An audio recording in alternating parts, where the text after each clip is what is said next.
વિદ્યાર્થી મિત્રો, આજે આપણે ધોરણ 11નું મનોવિજ્ઞાન જોવાનું છે. મનોવિજ્ઞાનમાં આપણે બીજું પ્રકરણ જોતા હતા, અભ્યાસ પદ્ધતિઓ.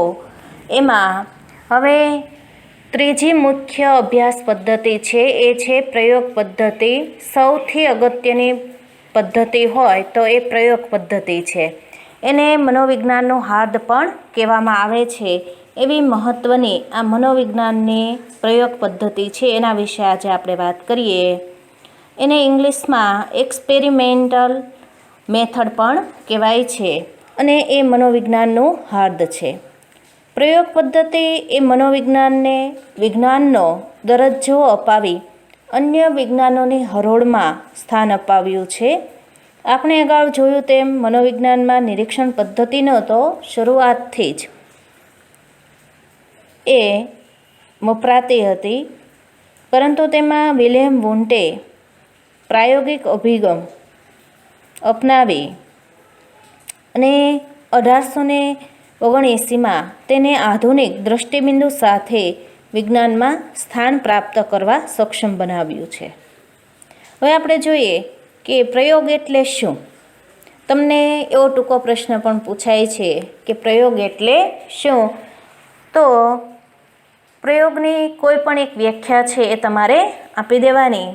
એમાં આપણે જોઈએ પ્રયોગની વ્યાખ્યા. પ્રયોગ એટલે નિયંત્રિત પરિસ્થિતિમાં કરવામાં આવતું નિરીક્ષણ. બરાબર. બીજી વ્યાખ્યા છે એ ટિક્સનરે આપેલી છે, એ જોઈએ તો પ્રયોગ એ હેતુપૂર્વક નક્કી કરેલી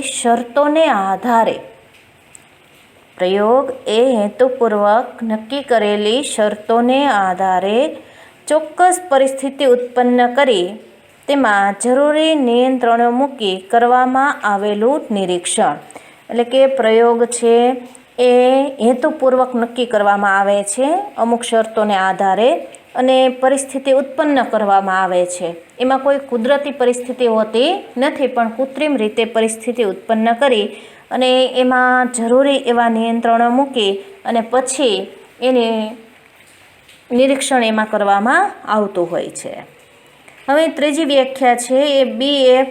એન્ડરસને આપેલી છે, એ આપણે જોઈએ તો પ્રાયોગિક પરિસ્થિતિમાં એક પરિવર્ત્ય એટલે શું એ આપણે જોઈએ તો પહેલાં તમને એની વાત કરી દઉં કે પરિવર્ત્ય એટલે એવી પરિસ્થિતિ, પરિબળ કે ઘટના જેમાં પરિવર્તન થઈ શકે. એટલે કે એવી કોઈ પરિસ્થિતિ હોય, પરિબળ હોય કે ઘટના હોય તો જેમાં આપણે પરિવર્તન કરી શકીએ એને પરિવર્ત્ય કહેવાય. એ આગળ આપણે હજી ભણવાનું જ છે, પણ આ તો તમને ખ્યાલ આવે કે આ પરિવર્ત્ય એટલે શું એમ.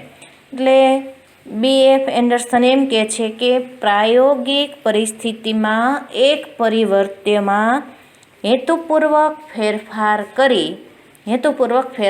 કરવામાં આવે છે. તે ફેરફારની અન્ય પરિવર્ત ઉપર શું અસર થાય છે.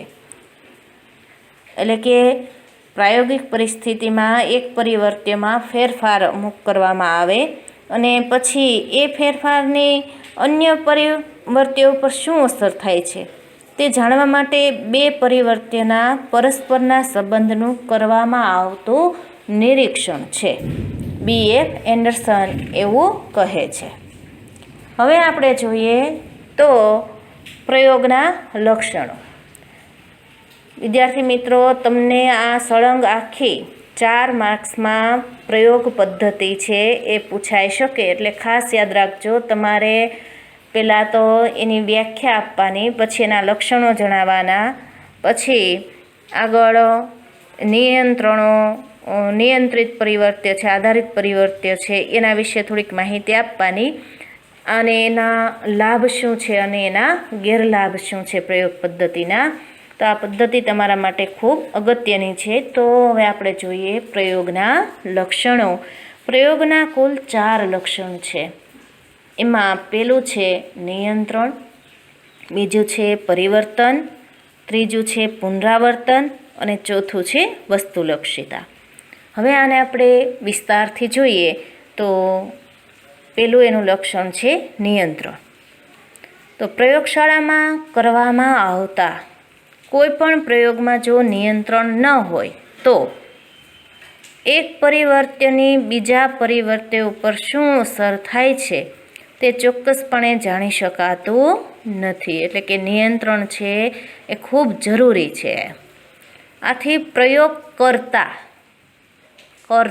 છે કરતાને, બરાબર, તા ઉપર રેફ આવે છે એટલે પ્રયોગ કરતા એટલે કે જે પ્રયોગ કરી રહ્યો છે તે વ્યક્તિએ. આથી પ્રયોગ કરતા છે એ પ્રયોગ દરમિયાન જે પરિવર્ત્યનો અભ્યાસ કરવાનો હોય તે સિવાયના અન્ય તમામ પરિવર્ત્યો હોય એની ઉપર નિયંત્રણ રાખે છે. પરિવર્ત્ય એટલે શું એ આગળ મેં તમને વાત કરી દીધી કે એવી પરિસ્થિતિ, પરિબળ કે ઘટના કે જેમાં આપણે પરિવર્તન કરી શકીએ. એટલે કે જે પરિવર્ત્ય છે એ પરિવર્ત્યની બીજા પરિવર્ત્ય ઉપર શું અસર થાય છે એ જાણવી હોય અસર, તો જે વધારાના પરિવર્ત્યો હોય તો એની ઉપર નિયંત્રણ રાખવું જરૂરી છે. તો એનું ઉદાહરણ આપણે આપીએ કે દાખલા તરીકે ઊંઘની ગોળીની વ્યક્તિની કાર્યક્ષમતા પર થતી અસર તપાસવાના પ્રયોગમાં, એટલે કે ઊંઘની ગોળી છે વ્યક્તિને આપવામાં આવે તો એનાથી વ્યક્તિની કાર્યક્ષમતા છે એટલે કે કાર્ય કરવાની શક્તિ છે એની ઉપર કેવી અસર થાય છે એ તપાસવા માટેનો એક પ્રયોગ કરવામાં આવે છે. તો એ ગોળી છે, ઊંઘની ગોળી છે એ લેવાની આદતવાળી વ્યક્તિઓને ક્યારેય પ્રયોગપાત્ર તરીકે આપણે પસંદ કરી શકીએ નહીં. એટલે કે એને પસંદ કરાય નહીં. એના સિવાયની વ્યક્તિ હોય કે જે ઊંઘની ગોળી ન લેતી હોય એવી વ્યક્તિને જેમ કે પ્રયોગ માટે એમ કે પસંદ કરી શકાય. એટલે નિયંત્રણ જરૂરી છે. હવે બીજું લક્ષણ છે એ છે પરિવર્તન. એટલે કે જ્યારે વ્યક્તિ છે એ પ્રયોગ કરતો હોય ત્યારે એમાં ઘણીવાર જરૂર પડે તો એમાં એ પરિવર્તન પણ કરી શકે છે. એટલે પરિવર્તન એ પ્રયોગનું ખૂબ જ મહત્ત્વનું લક્ષણ છે.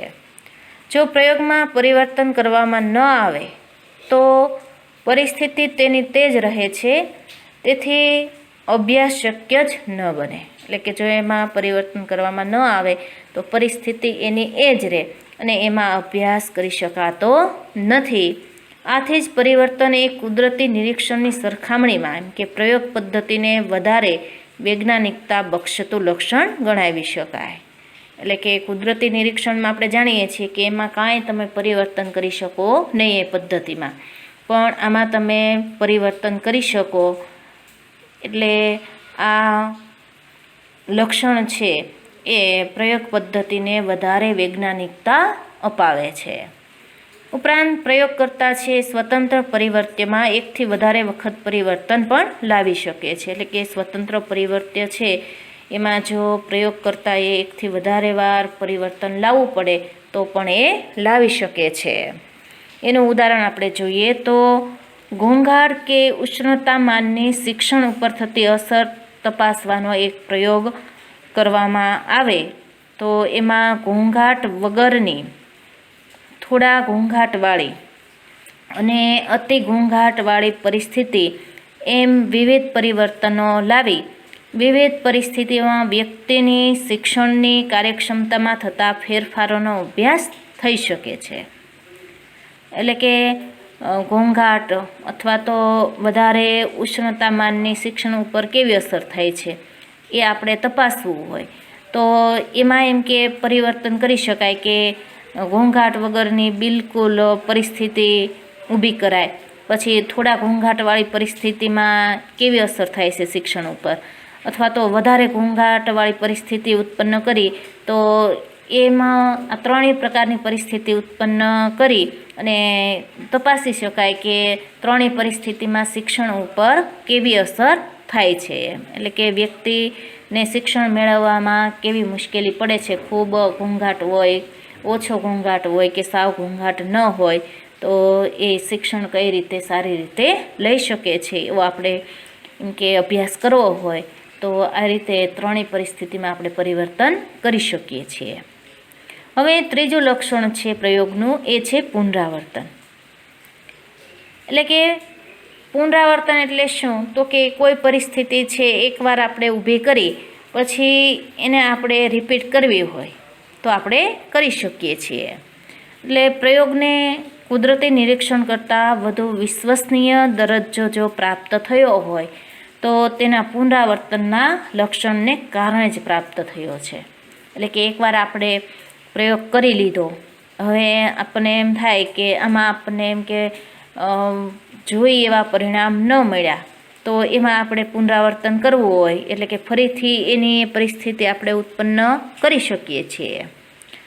કોઈપણ પ્રકારના નૈસર્ગિક પ્રયોગમાં પુનરાવર્તન શક્ય ન હોવાથી, એટલે કે નૈસર્ગિક પરિસ્થિતિ હોય, પ્રયોગ હોય, તો એમાં તમે પુનરાવર્તન ન કરી શકો. એમાં તો જે હોય એમાં જ તમારે એમ કે અભ્યાસ કરી લેવો પડે છે. એમાં તમે એ પરિસ્થિતિને આપણે બીજી વાર ઊભી ન કરી શકીએ.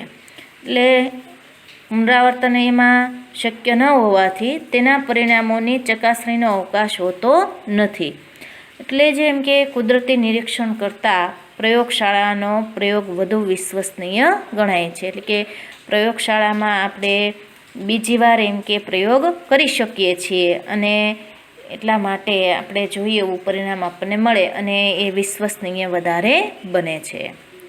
સમય અને પરિસ્થિતિમાં બદલાવ આવતા જોવા મળતા પરિવર્તનનો અભ્યાસ પુનરાવર્તનને કારણે શક્ય બને છે.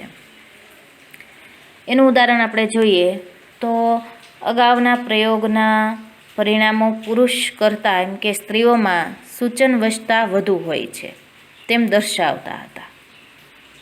એટલે કે અગાઉના પ્રયોગ જ્યારે કરવામાં આવ્યા તો એના પરિણામોમાં એમ હતું કે પુરુષો કરતાં એમ કે સ્ત્રીઓ છે એ સૂચનવશતા એટલે કે જે કાંઈ એને સૂચના આપવામાં આવે તો એને વધારે એ અનુસરતી હોય છે એમ બતાવાતું હતું. હવે જ્યારે સ્ત્રી અબળા મોટી સબળા બની અને શિક્ષણ પ્રાપ્ત કરી શિક્ષિત બની ત્યારે ઉપર દર્શાવેલ પરિણામમાં બદલાવ આવ્યો છે કે નહીં તે પુનરાવર્તનને કારણે જ આપણે ચકાસી શકીએ. અગાઉ જ્યારે એ પ્રયોગ કરતા ત્યારે જોયું કે પુરુષો કરતાં એમ કે સ્ત્રીઓમાં સૂચનવશતા વધારે હોય છે. એટલે કે જે કાંઈ સૂચના એને આપવામાં આવે તો એનું પાલન વધારે કરતી સ્ત્રીઓ.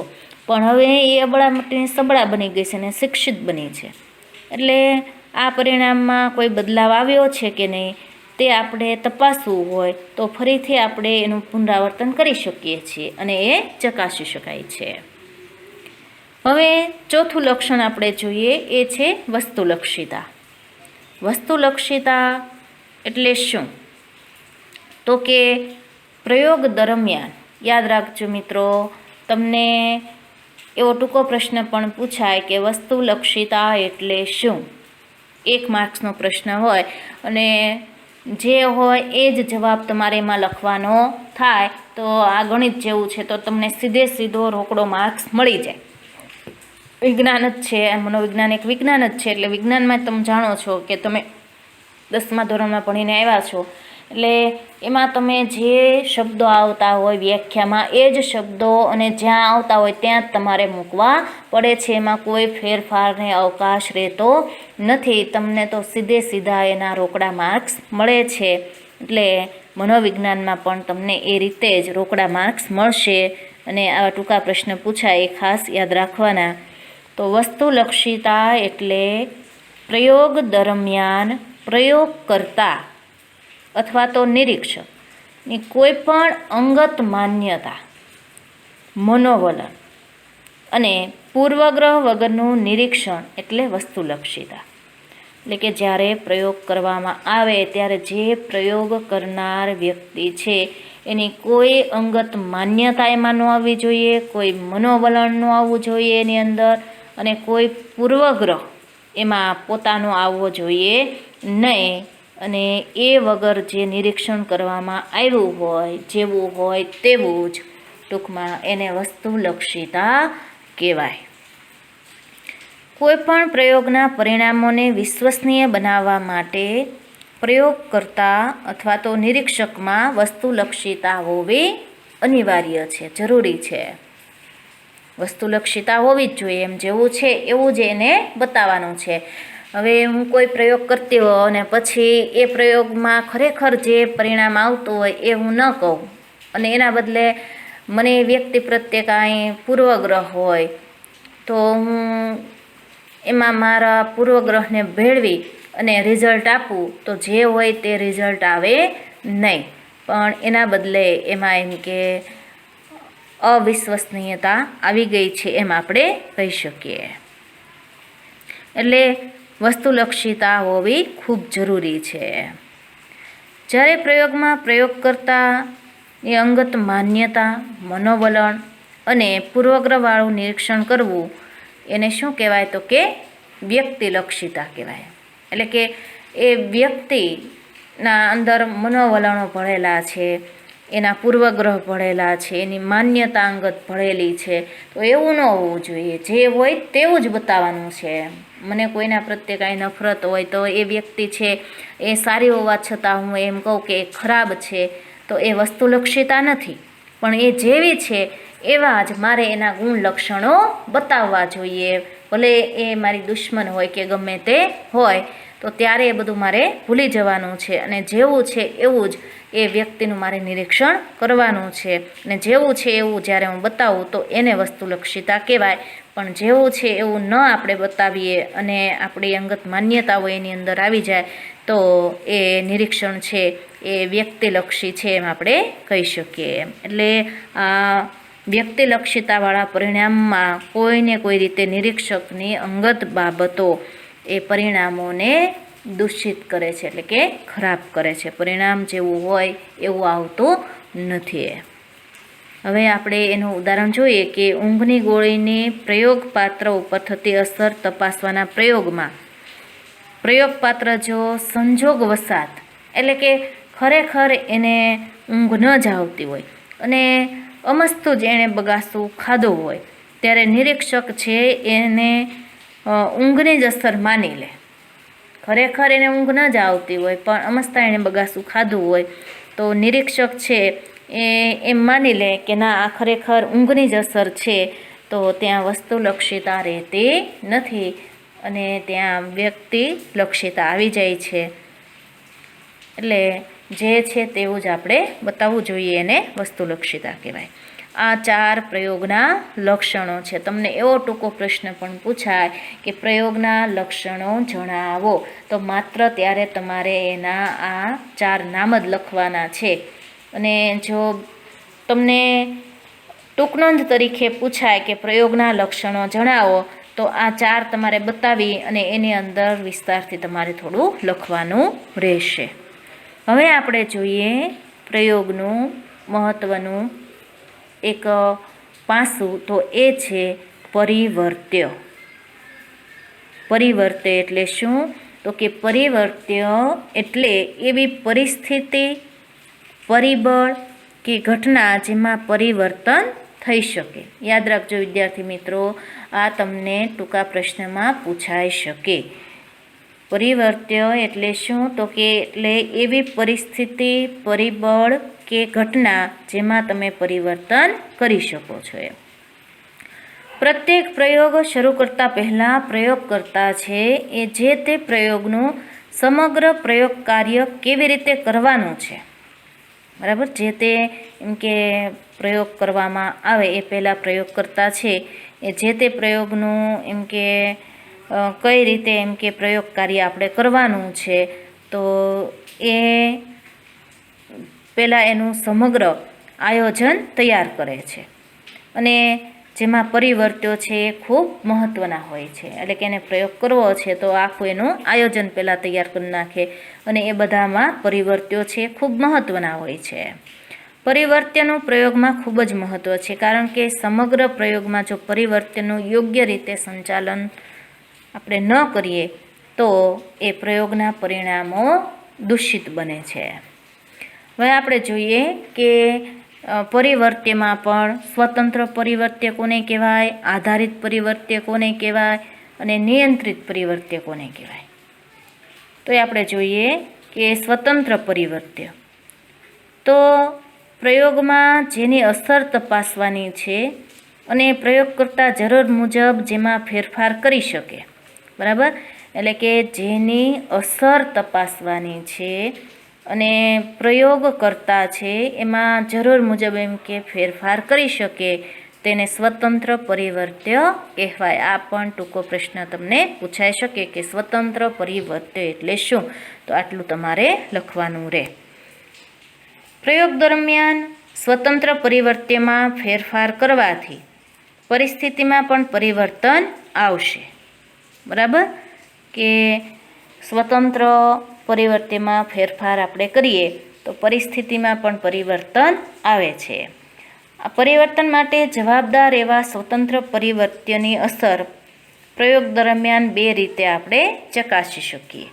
તો એમાં એક છે કે સ્વતંત્ર પરિવર્ત્યને હાજર કે ગેરહાજર રાખીને, અને બીજું એ કે સ્વતંત્ર પરિવર્ત્યની માત્રા એટલે કે પ્રમાણમાં ફેરફાર કરીને. એટલે કે સ્વતંત્ર પરિવર્તનને આપણે હાજર રાખીને તપાસી શકીએ અસર, અને ગેરહાજર રાખીને પણ અસર તપાસી શકીએ. આ ઉપરાંત સ્વતંત્ર પરિવર્ત્યની એમ કે એની માત્રામાં એટલે કે એના પ્રમાણમાં પણ આપણે ફેરફાર કરી શકીએ. એટલે કે વધારે અપાય પ્રમાણ, ઓછું અપાય.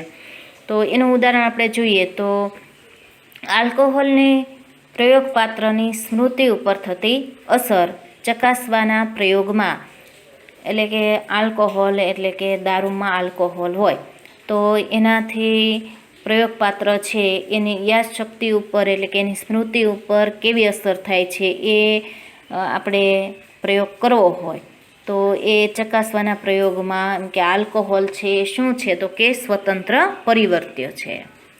અને આલ્કોહોલની અસર બે રીતે આપણે તપાસી શકીએ. કઈ રીતે? તો કે એક એ કે પ્રયોગપાત્રને આલ્કોહોલ આપીને, બરાબર, એટલે કે સ્વતંત્ર પરિસ્થિતિ છે. અને બીજી એ રીતે કે આલ્કોહોલ આપ્યા વગર નિયંત્રિત પરિસ્થિતિ, બરાબર, કે પ્રયોગપાત્રને આલ્કોહોલ આપીને અને પ્રયોગપાત્રને આપ્યા વગર, આલ્કોહોલ આપ્યા વગર એ નિયંત્રિત પરિસ્થિતિ. આલ્કોહોલના પ્રમાણમાં ફેરફાર કરીને, બરાબર. બીજું એ કે આલ્કોહોલના પ્રમાણમાં આપણે હમણાં વાત કરી કે આપણે આલ્કોહોલના પ્રમાણમાં એમ કે ફેરફાર કરીએ કે એક જૂથને છે એ 50 મિલી આપીએ, બીજા જૂથને 100 મિલી આપીએ, ત્રીજા જૂથને 150 મિલી આલ્કોહોલ આપીને આ ત્રણેય જૂથની સ્મૃતિની સરખામણી કરી અને સ્વતંત્ર પરિવર્તનની માત્રામાં ફેરફાર કરવાથી થતા પરિવર્તનો જાણી શકાય છે. બરાબર? આ તો સ્વતંત્ર પરિવર્ત્ય. હવે બીજું છે આધારિત પરિવર્ત્ય. તો આધારિત પરિવર્ત્ય એટલે શું? તો કે પ્રયોગ દરમિયાન સ્વતંત્ર પરિવર્ત્યની સીધી અસર જેની ઉપર પડે, એટલે કે પ્રયોગ દરમિયાન સ્વતંત્ર પરિવર્ત્યની સીધી અસર જેની ઉપર પડે તેને આપણે આધારિત પરિવર્ત્ય કહીએ છીએ. આધારિત પરિવર્ત્ય સ્વતંત્ર પરિવર્ત્ય ઉપર આધારિત હોવાથી, એટલે કે આ આધારિત પરિવર્ત્ય છે એ શું છે? તો કે સ્વતંત્ર પરિવર્ત્ય ઉપર આધારિત છે, એની ઉપર એ આધાર રાખે છે. એટલે એને આપણે આધારિત કે અવલંબી પરિવર્ત્ય તરીકે પણ ઓળખીએ છીએ. આધારિત પરિવર્ત્યને પ્રયોગનું પરિણામ પણ કહેવાય છે. એટલે કે આધારિત પરિવર્ત્ય છે એને પ્રયોગનું પરિણામ પણ કહેવામાં આવે છે. પ્રયોગકર્તા છે એ પ્રયોગ દરમિયાન ક્યારેક આધારિત પરિવર્ત્યમાં ફેરફાર કરી શકતો નથી. એટલે કે પ્રયોગ કરતો હોય ત્યારે ક્યારેક આધારિત પરિવર્ત્યમાં એ ફેરફાર નથી કરી શકતો. દાખલા તરીકે ઉપરના ઉદાહરણમાં આલ્કોહોલની પ્રયોગપાત્રની સ્મૃતિ ઉપર થતી અસરમાં સ્મૃતિ છે એ શું છે? તો કે આધારિત પરિવર્ત્ય છે. તો એ સ્મૃતિ ઉપર એ ફેરફાર ન કરી શકે, ક્યારેક એ નથી કરી શકતો. તો એ આધારિત પરિવર્ત્ય થયું. હવે ત્યાર પછી ત્રીજું છે નિયંત્રિત પરિવર્ત્ય. બરાબર? તો નિયંત્રિત પરિવર્ત્ય શું?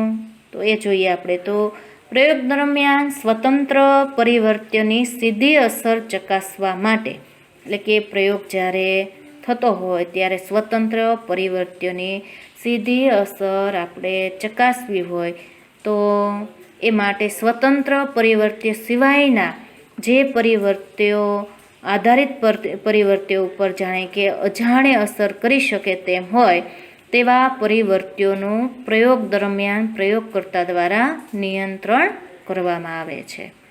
એટલે કે સ્વતંત્ર પરિવર્ત્યો સિવાયના જે બીજા પરિવર્ત્યો હોય તો એ પરિવર્ત્યોની એમ કે આ પ્રયોગ ઉપર જાણે અજાણે કાંઈ અસર ન થાય તો પ્રયોગ જ્યારે થતો હોય ત્યારે પ્રયોગકર્તા છે એણે એ પરિવર્ત્યો ઉપર એમ કે નિયંત્રણ રાખવું પડે છે.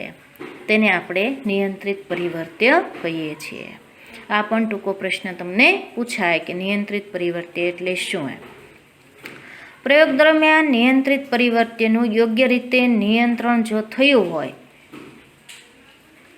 તો અને માત્ર તો જ, એટલે કે પ્રયોગ જ્યારે વ્યક્તિ કરતી હોય ત્યારે એમ કે આ નિયંત્રિત પરિવર્ત્યનું યોગ્ય નિયંત્રણ એટલે કે એની ઉપર નિયંત્રણ રાખવું પડે છે. અને રાખ્યું હોય નિયંત્રણ તો અને તો જ માત્ર સ્વતંત્ર પરિવર્ત્યની શુદ્ધ અસર આપણે ચકાસી શકીએ છીએ. એટલે કે સ્વતંત્ર પરિવર્ત્યની જ એની ઉપર કેવી અસર થઈ છે એ આપણે ચકાસી શકીએ. જો પ્રયોગ દરમિયાન નિયંત્રિત પરિવર્તનનું યોગ્ય રીતે નિયંત્રણ ન થયું હોય તો પ્રયોગમાં પ્રાયોગિક ભૂલ સર્જાય છે. જો બીજા વધારાના પરિવર્ત્યો હોય એની ઉપર એમ કે નિયંત્રણ ન થયું હોય તો પ્રયોગમાં કોઈ પ્રાયોગિક ભૂલ આવતી હોય છે. અગાઉ જોયું તેમ પરિવર્ત્યના વિવિધ દૃષ્ટિબિંદુથી અનેકવિધ પ્રકારો દર્શાવાયા છે, પરંતુ તેનો અભ્યાસ જેમ જેમ ઉચ્ચ કક્ષાએ કરતા જઈશું તેમ તેમ અન્ય અભિગમથી એ વર્ગીકૃત થયેલા પરિવર્ત્યોના પ્રકારોનો પરિચય આપણને મળતો જશે. હવે આપણે જોઈએ એક પ્રયોગનું ઉદાહરણ. બરાબર, કે ઉપરયુક્ત પ્રયોગ અંગેની મૂળભૂત બાબતોને પ્રયોગના ઉદાહરણ દ્વારા આપણે વધારે સ્પષ્ટ કરીએ. બરાબર, ધારો કે આપણે થિયામીનની વ્યક્તિની બુદ્ધિશક્તિ ઉપર થતી અસર તપાસવા માટેનો પ્રયોગ કરવાનો છે. બરાબર, કે થિયામીન છે એ વ્યક્તિને આપણે આપીએ તો વ્યક્તિની બુદ્ધિશક્તિ ઉપર કેવી અસર થાય છે.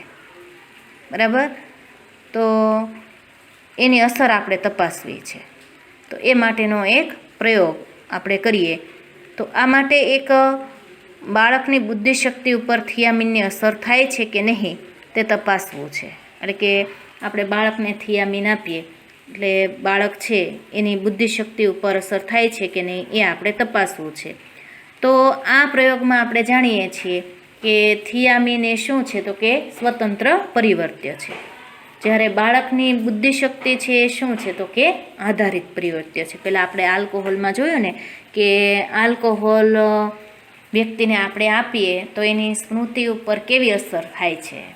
તો આલ્કોહોલ છે એ કે જેની અસર આપણે તપાસવાની છે એને આપણે સ્વતંત્ર પરિવર્ત્ય કહીએ છીએ, ને જેની ઉપર એની અસર થાય છે એ આપણે તપાસવું હોય તો એમ કે એ આધારિત પરિવર્ત્ય કહેવાય.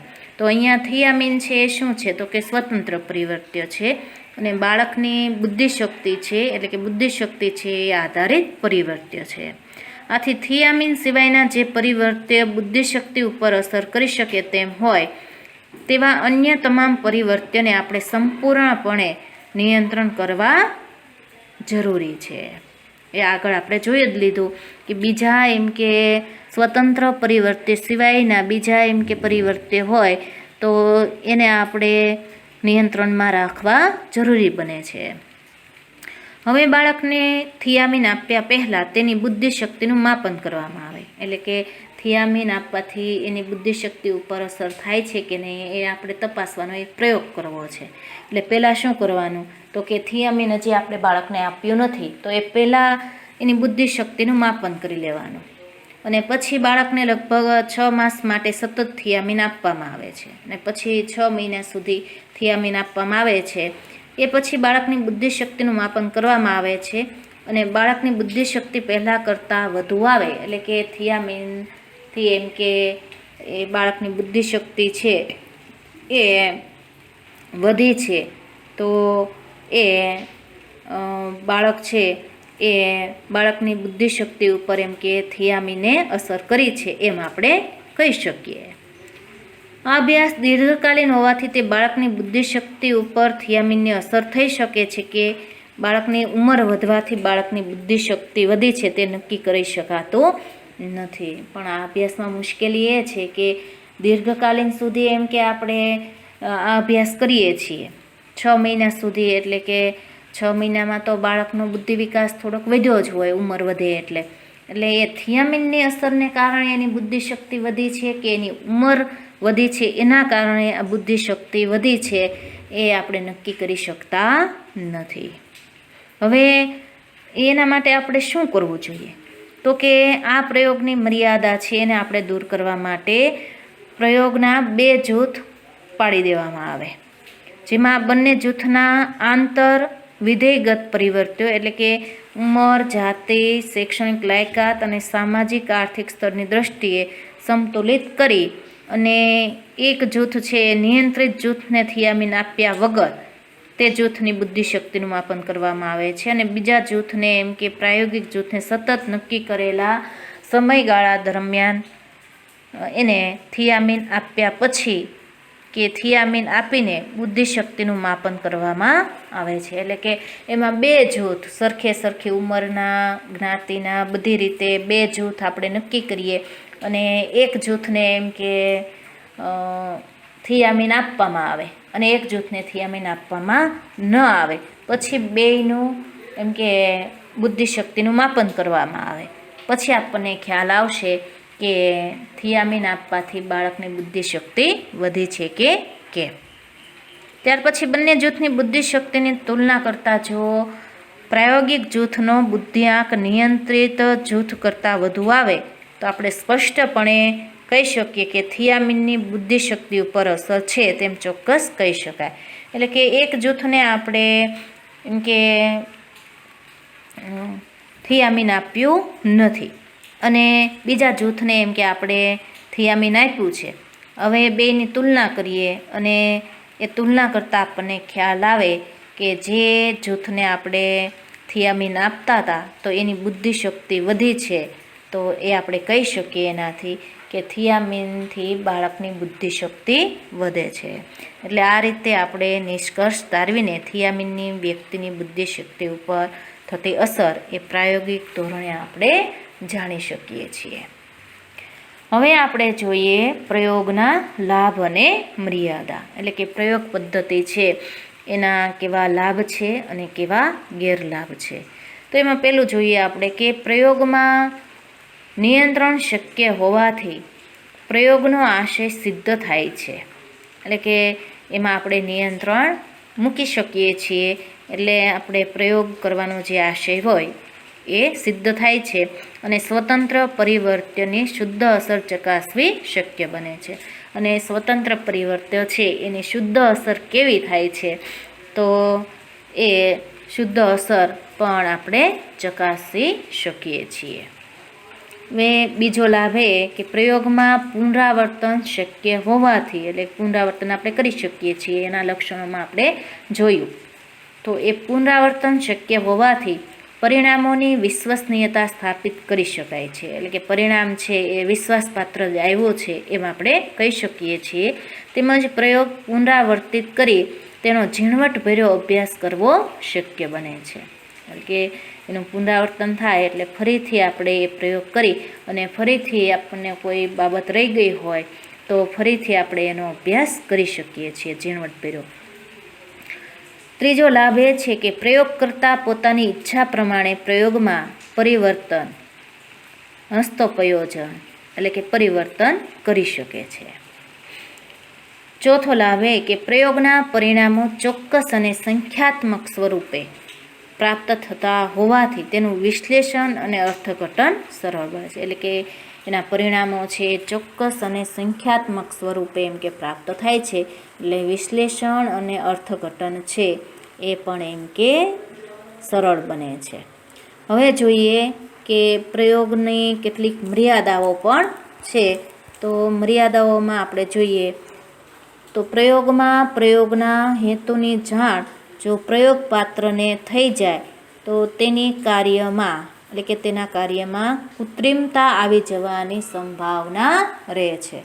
એટલે કે બાળકને આપણે અમુક સમયે થિયામીન આપતા હોઈએ અને એની બુદ્ધિશક્તિ આપણે ચકાસવી છે, તો ક્યારેક બાળકને ખબર પડી જાય તો બાળક છે એ વધારે સ્માર્ટ બની જતું હોય અથવા તો યોગ્ય જવાબ ન આપે એવું પણ બનતું હોય છે, તો કૃત્રિમતા આવી જાય એવું પણ થતું હોય છે.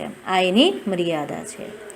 બીજી મર્યાદા એ છે કે પ્રયોગ છે એ જીવંત માનવી કે પ્રાણી ઉપર કરવાનો હોવાથી તેનો સહકાર સારા અને વ્યવસ્થિત પ્રયોગ માટે અનિવાર્ય બની જાય છે.